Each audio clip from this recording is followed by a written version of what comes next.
So Wait, time out. Let me get these glasses on. Wait, hold up. Oh my god. Yeah, wait, I brought sunglasses too. I figured this was gonna be a thing. I knew props were gonna be a part of this. I'm so happy.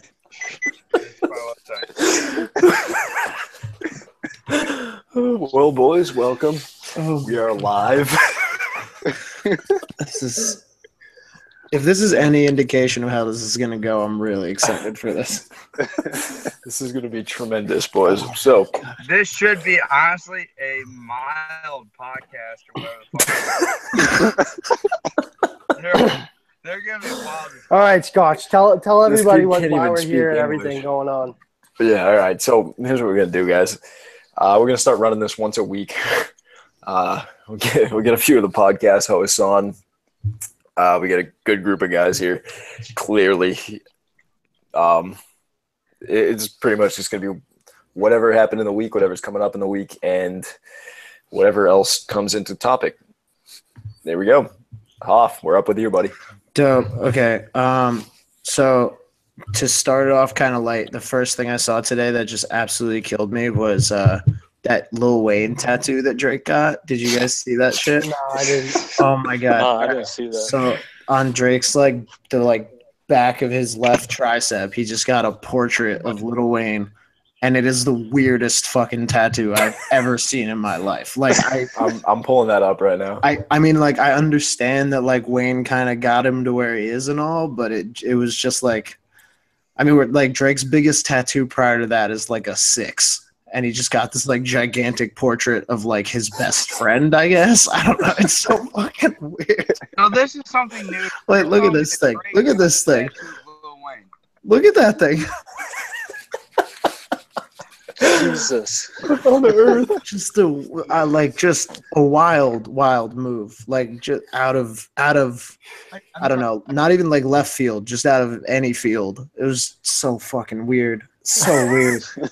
I couldn't even read it. I would get for somebody. I don't give a fuck if it's my grandma. I'm sorry, but I'm not getting that tattoo.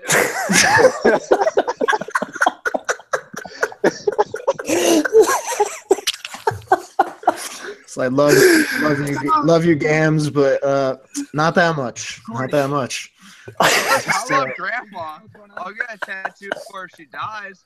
But my rapper friend, I don't give a shit if he got to discard him. Not happening. Oh, Jesus Christ.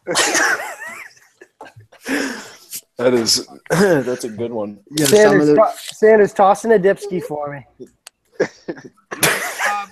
You don't need to pop in a dipski for him? Yeah. It's bad enough he's already in the car. Fuck, well, where's the dipski at? Dude, some of the replies this thing was getting on Twitter were photoshops of Lil Wayne getting Jimmy from Degrassi tattooed on his wrist. In the fucking wheel. The wheelchair one where he's got the fucked up arms. It's so funny. I want to see if I can pull up this tweet. It's so funny. I'm crying. Oh my god. Oh my god. I can find it. I hope I can.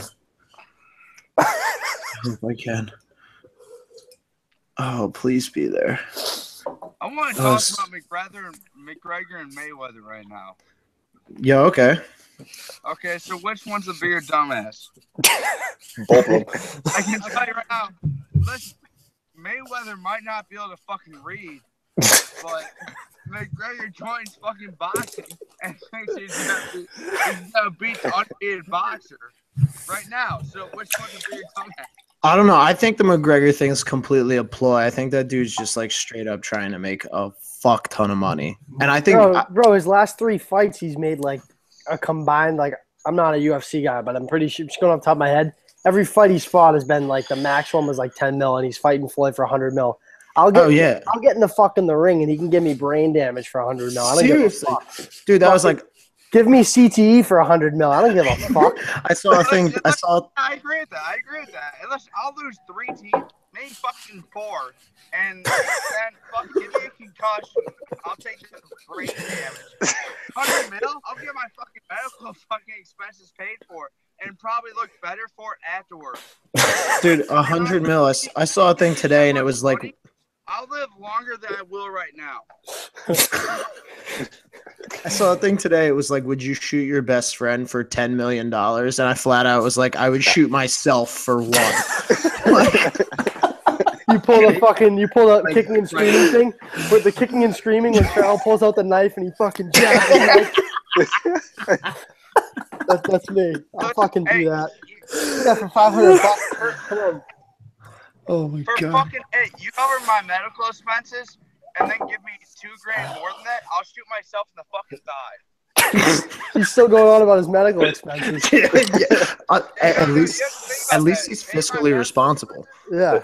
There you go. I'll shoot myself in the thigh for fucking $2,000. All right, Hoff, you got anything else for us before I rattle on? I mean, I was just going to go into before we got. I know, like we were going to talk about Kyrie at some point. So before we talked about that, did you see Draymond Green's getting sued No, I by didn't. an MSU football player? Yeah, some MSU football players claiming that Draymond Green assaulted him and his girlfriend while they were at Michigan State. Seems like the kind of guy to do that. Yeah, I don't think so. See, I think Draymond's a good guy. He's like on the court, he's a douchebag. But genuinely, I think he's a pretty good guy. I think they're just looking for fucking money. And I hate the Warriors. I hate him. I think he's a dickhead. But realistically, why didn't this come out fucking – he was there like 8 years ago. I always think that's such a weird move. Like, if you were going to sue someone for money alone, why wouldn't you do it the moment they're drafted in the NBA? Like, oh, dude. I agree with that. For real. And then here, you think about the report. The guy says he wakes up in the morning with tears of Draymond's fist against his jaw. And that's all right. First off, the guy sounds like a pussy in the report with what he said. And second off, why is it coming right now? Third off, Draymond's a bitch. I'm just gonna say that because Draymond really does cry about everything, hits other people in the balls, and never gets consequences for it. And then I just like to think about talking shit about Draymond trying out for the Michigan State football team. Where he a grizzly bear can catch a pass before he did. You know, the most fucked up part about like this thing and then like the Draymond kicking people in the balls thing is it makes people forget that he sent out a fucking dick pic to the entire internet and he was like the first celebrity to do it on Twitter. He's a trendsetter. Exactly. People forget. People forget, and we should never forget about Draymond Green's pick ever. Never forget. So funny. About that, I forget about it because Draymond only said that because he wanted to say that his dick was a lot bigger than that dick that got leaked. That's the only reason he was upset about it. Which is fucked up because I feel like the dick that got leaked was like 10 inches long. It was something ridiculous. It looked like a fucking dildo. It didn't like. Oh man. The only other thing I had was Kyrie, and just I mean, Dom and I talked about it on the pod that came out today, and I mean, I don't know. I don't necessarily think he's going anywhere. See, I'll just take that. I'll rattle on about that. Started as my first topic. Yes. I know we talked about it briefly. We're going to talk about it. I just don't want to. I mean, listen to a lot of sports radio and hearing shit like, you know, what can the Celtics do to get him? And if there's a team out there that can get him, Hanley just went deep, by the way, absolute fucking laser.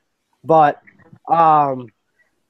first of all, if the Cavs are going to trade him, they're not going to trade him to their biggest competition in the Eastern Conference, someone that's going to jeopardize them from getting to the finals. Second off, Kyrie Irving doesn't want to come here, and third off, the Celtics would never do it. If they didn't give up that shit for, I know it's different, but after all these rumors of fucking Jimmy Butler, Paul George, who else was in there? Fucking even we heard a little bit about Anthony Davis and everything. It would never happen. I personally think I don't think he's gonna stay because if he stays in that locker room, that's just problems waiting to happen. You know, with the drama that those two apparently have, I guess it's similar to a bad breakup, you know, but I think he's going to end up in like New York and like a sign and trade with with Melo or something like he'll go to Miami, somewhere a bigger market where he can take on a huge role. I would love to watch Kyrie's career die in New York City. That would be just a fucking dream for me. See, I'm a Duke fan, so I like Kyrie Irving, but if he goes to New York, you can't like him. Yeah, I mean, I got no problem with Kyrie, but the Knicks. People want to talk about the drama with the Red Sox right now. Think about the drama with the Cavs. If Kyrie does what their best option for a trade is with the fucking Celtics, and there's no way they will trade with the fucking Celtics. So they have literally nowhere to dish Kyrie. If they lose Kyrie, then they're not gonna repeat in the finals without Kyrie. If we're gonna be honest, there's no way. You can look at it this way though. Look what Russell Westbrook did on his own without Kevin Durant. Don't you think LeBron is definitely capable of putting the team on his back like Russell did, especially at his size and his ability to play that well? He could 100% do it. And everybody forgets Derrick Rose low-key averaged 19 a game last year. The Cavs will still be good with Derrick Rose and LeBron James. They'll still be there. Then he blew both his knees out and turned into like a fucking grandma in a wheelchair. Absolutely, but he still put up 19 a game last year. That's fair, I guess. I don't know. Robotic legs.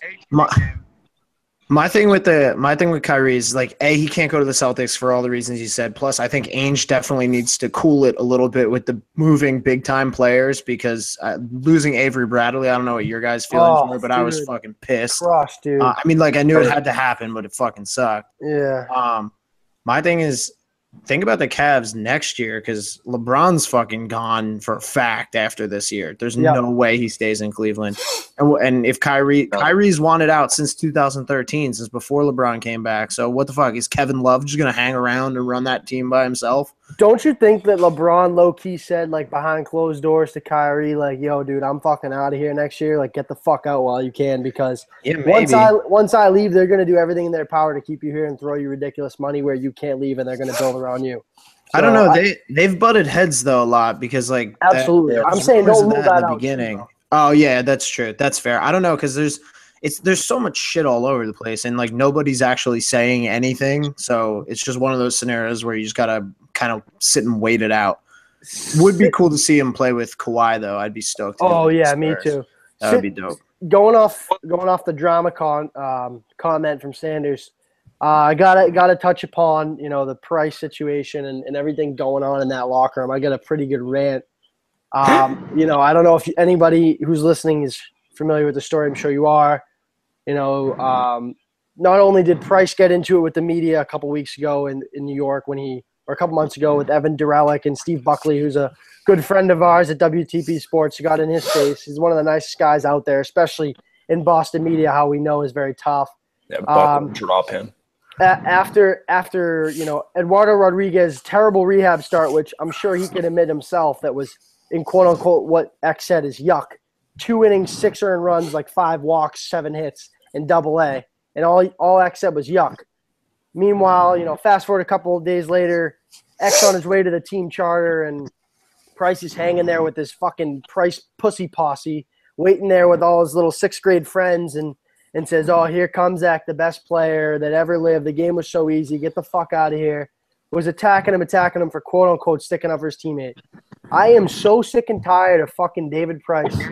I want him the fuck out of here. He's got the worst, dude. He's got like. I don't know. The guy was coddled his whole life. He was always good. He played in, low market teams. Like Merlone said it great.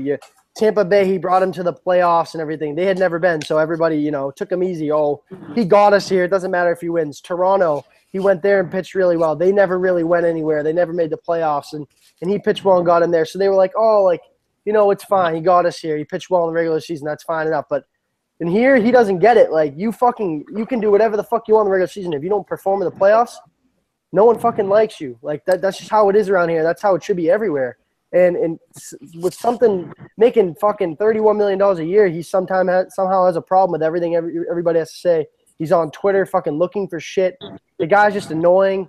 He's causing, he's like they said, all these young guys coming up, like you have Devers, Benintendi, all these guys that are 20, 21 years old. And he's supposed to be a leader in that clubhouse and be a veteran guy, and he's setting a terrible example for kids coming up here trying to learn the ways and deal with the media.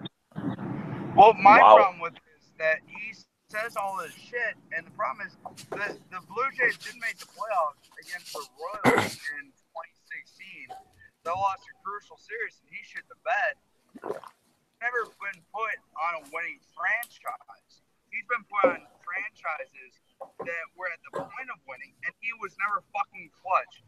So he comes to a franchise that has been used to winning for the last decade and can't step up, and then he's gonna say shit to a Hall of Famer in Eckersley, and then act like, "Oh, I'm the shit," you know? Like, if all right, it doesn't make. We lost. Oh. But to be priced for what Boston with the contract given him, which is, Red Sox, they've given up a lot of ludicrous contracts for guys that never. Jesus. Scotch, mute him till he has no connection. Sanders, you missed everything you just said, but all you could hear was like spring noises and contract over and over and over. Probably the car or something. But going off what you said, like look at guys like fucking Josh Beckett, John Lester, even John Lackey. They were guys that they took shit from the media, but you know they didn't have the best regular season sometimes. But when it got to the playoffs, those guys fucking sacked up and fucking pitched their balls off. If David Price pitched okay in the regular season, but every year in his year here he makes the playoffs and battles and wins games, this guy would never get bothered. But it's the fact that he's doing this and he has nothing to back his shit up. It's just what makes it so easy. And he said we should walk a mile in his shoes. We said we'd fucking shoot ourselves in the leg for fucking $1 million. I'll walk 10,000 miles. I'll walk to Africa with no clothes on, starving. Fucking no food for $31 million just to deal with the Boston media. Glass and salt. Yeah, glass, rusty nails, salt. Put anything in front of me, I'm walking through it for whatever he made, $100-something million. $250. Yeah, over 7 years, dude. 31 mil a year. Just a nuts. That dude he's the highest pitcher in baseball. He makes more than Clayton Kershaw, and this guy's out here doing this shit. Who the fuck do you think you are?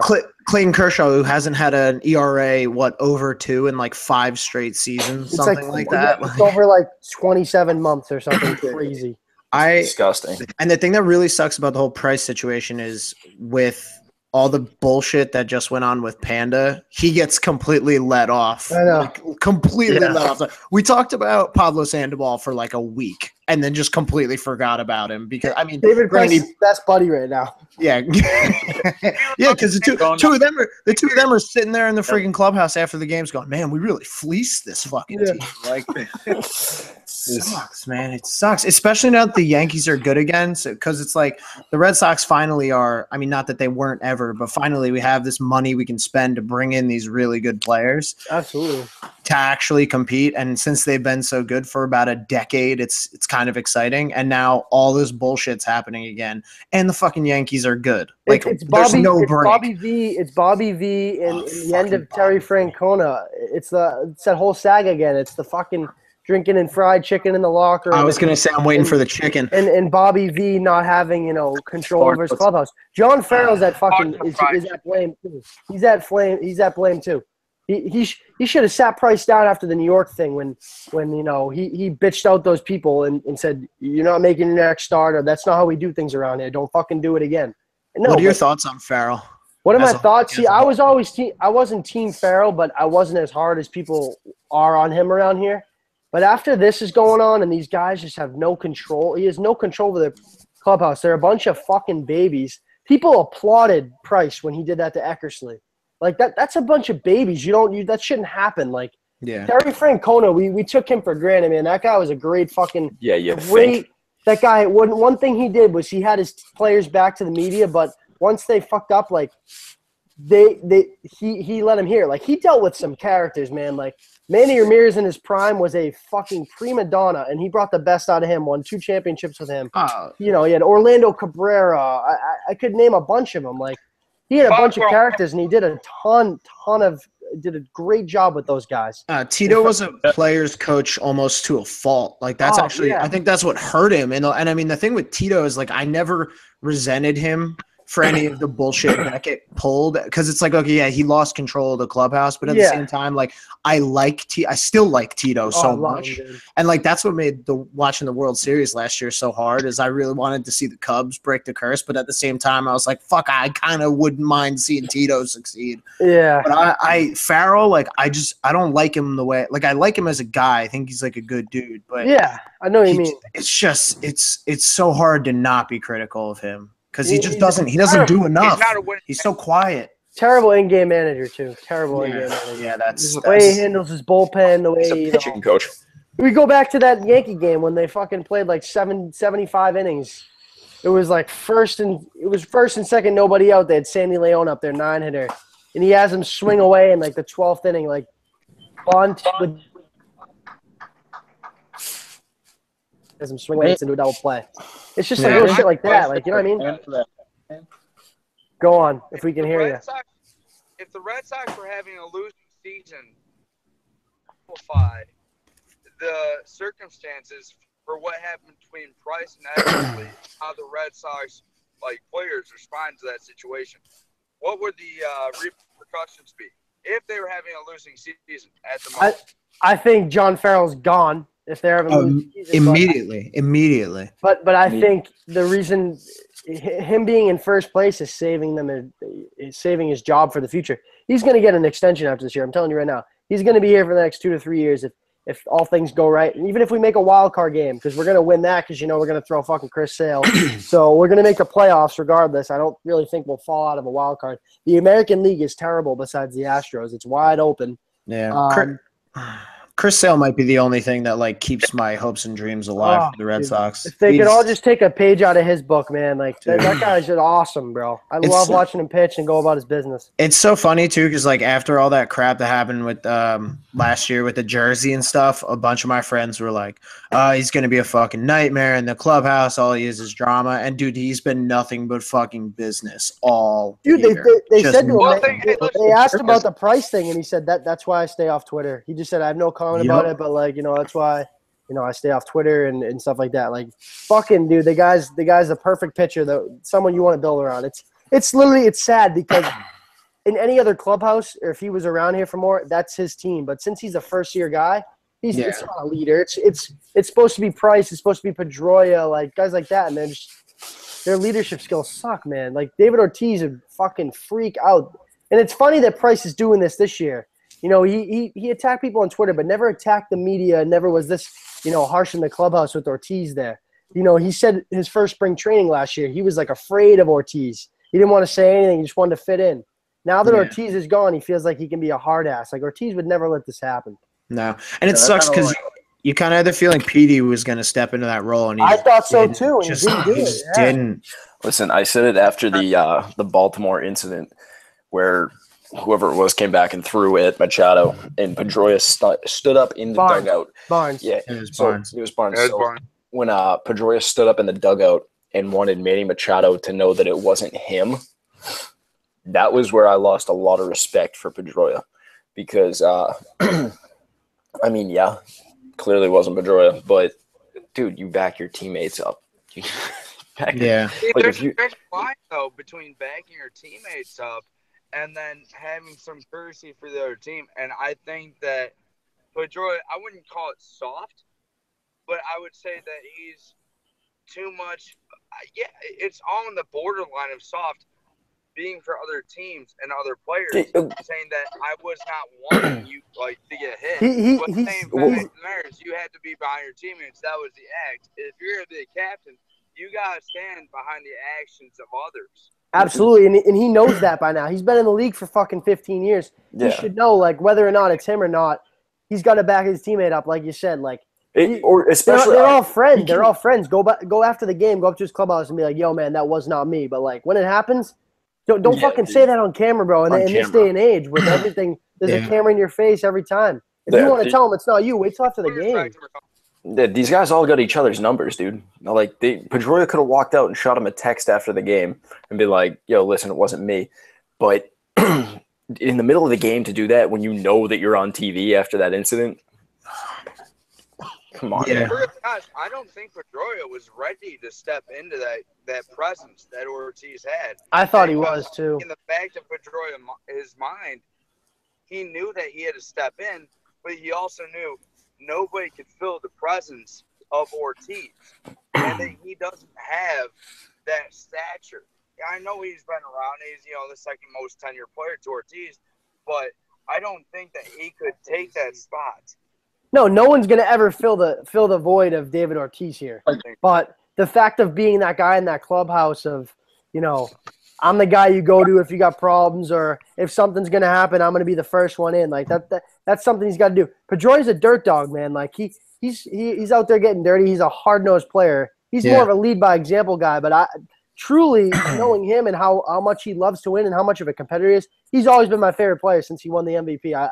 Pedroia will be my favorite player. I love the way he plays. But I really thought after Ortiz left, he'd kind of, also lead by example, but take that, hard-nosed, like, vocal leadership. And it sounds like he's not in the clubhouse or on the field. And it's sad to see, man, because he's their leader going forward.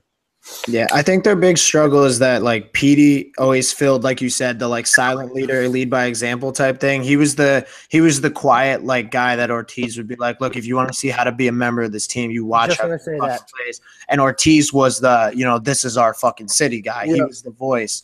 And I think Petey kind of just anticipated someone else stepping into that voice role, whether it be Hanley or whoever, and just nobody did it. So we had this weird, quiet team.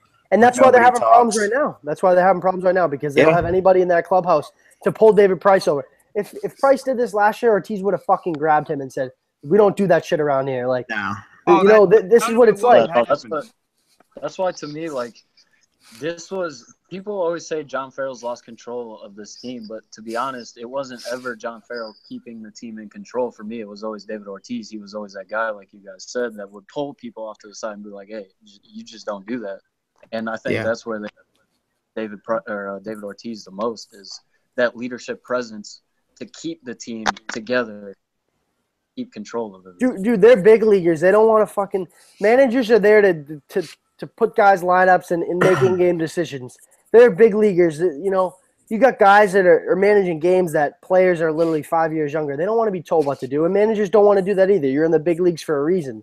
But, like, when a problem like this occurs in the clubhouse – somebody's got to step up, and if it's not going to be a leader and a teammate, the manager's got to come in and do something, and Farrell's not doing that. He didn't apologize to Eckersley. He didn't do anything.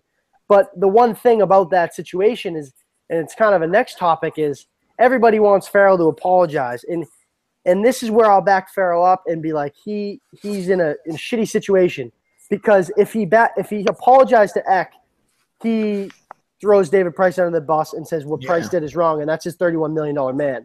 But if he doesn't say anything, he's a bad guy for not apologizing for Price's actions, for the way he handled it to Eckersley. All right. Let's move on from the Price talk. It's getting me all aggravated, and nobody is going to care because everybody's been talking about Price. So, Paulie, give me the funniest thing you heard this week on top of anything else that you already brought up. Come on. Funniest shit? Anything. What is the funniest thing you heard this week? The funniest thing. All right, so on Undisputed. I don't know. Do you guys watch that? Hell no. It's like one with Shannon Sharp. Yeah. Yeah. Well, I guess according to some sources, they said that LeBron said he was gonna beat Kyrie's ass for ruining his image in the NBA. But LeBron came out today and said that it wasn't true or whatever. Yeah, he said it wasn't true, but at the moment, that was probably the funniest thing. Like, you're our best player in basketball, and now you're gonna say, like, supposedly say you need to beat someone's ass to save your image. Like, nobody's gonna give a fuck. Like, yo, fuck McGregor Mayweather. I'd pay money to see Kyrie and LeBron beat the shit out of each other in the ring. LeBron would kill him. Oh, are you kidding me? LeBron's a fucking – that guy's not a human being. There's no way we're the same species, but – not a chance. That guy's a freak. I don't think LeBron would know how to fight, though. That's what I'm saying. I think Kyrie's a scrappy little fuck. He beats the shit out of him. Dude, LeBron is I know LeBron's 6'9". It ain't the size of the dog in the fight. It's the size of the fight me in wrong. the I dog. just- And also, I gotta give Kyrie. He reps the hard streets in North Jersey. So my he's got it in him. Oh shit. Plus, Kyrie's got the speed. I think. I think Kyrie wins that Yeah, fight. that's cool and all until you realize LeBron's like 300 pounds of muscle. Yeah, Like a 6'2" frame. Brick muscle Literally. too. That's Yeah, not. that- Listen. What did you say, Sanders? I'd fight LeBron just to say that I fought LeBron. I'll get my ass kicked. Don't get me wrong, but I would do it just so I could say I fought him. Listen, I'm all about the not the size of the dog in the fight, size of the fight in the dog, whatever. Unless it's coming to 6'8", 280 pounds of muscle. At that point, there's no such thing as that anymore. That doesn't exist, okay? That stuff goes away at a certain size and weight. Okay, you know who beats LeBron's ass at that size? Smaller? Julian Edelman beats the fuck out of him. He would speed bag the motherfucking shit out of him. That dude's got CTE. You wouldn't know what hit him. Grittiest player on the field. Gronk's too goofy. He would just like fucking laugh the whole time. It's like a He punching would dummy. laugh, and then he would RKO him out of nowhere. Yeah. Gronk will get hit in the face and go, "Oh shit, I forgot we were fighting." Oh fuck! I need my 6 back surgery. Shit. Sorry. Yeah, hang on. Let me get a drink first. Yeah. You do that. You idiots keep talking. I'm out of fucking beer. All right. Well, Spags, you got the funniest thing you heard this week? Funniest thing I heard this week, man. I know I'm putting you on the spot. I didn't ask you to get that ready, but Big time. I'd probably say, honestly, the funniest thing I saw this week was the Red Sox. Red Sox 3. I know I'm sticking a lot on the Sox here, but they're 2 through 6 hitters. Their averages the last 15 games are absolutely fucking atrocious. And I'll read them off to you real quick if I can get out my Twitter fast enough. Because I did it today and I almost puked. you're killing me, Spags. With what? With your time doing all this stuff. Moreland last 15 games coming in tonight, 5 for 74, .67. Benintendi last 15 games, 8 for 55, 145. Bogarts 15 games, 9 for 55, 164. JBJ 11 for 96, 114. Jesus. That's fucking hilarious to me because that's atrocious. Especially considering the talent of the guys' names. You just Oh, yeah, ridiculous, man. Those are all-stars. Should be all-stars. Whatever. We got Hoff already, I think. We got Dean. John, did you give anything? You want to hear my funniest thing I heard this week? Yep. Let's hear it, buddy. Okay, I heard somebody said the Brewers were one fucking trade away from winning the World Series. Some That was fucking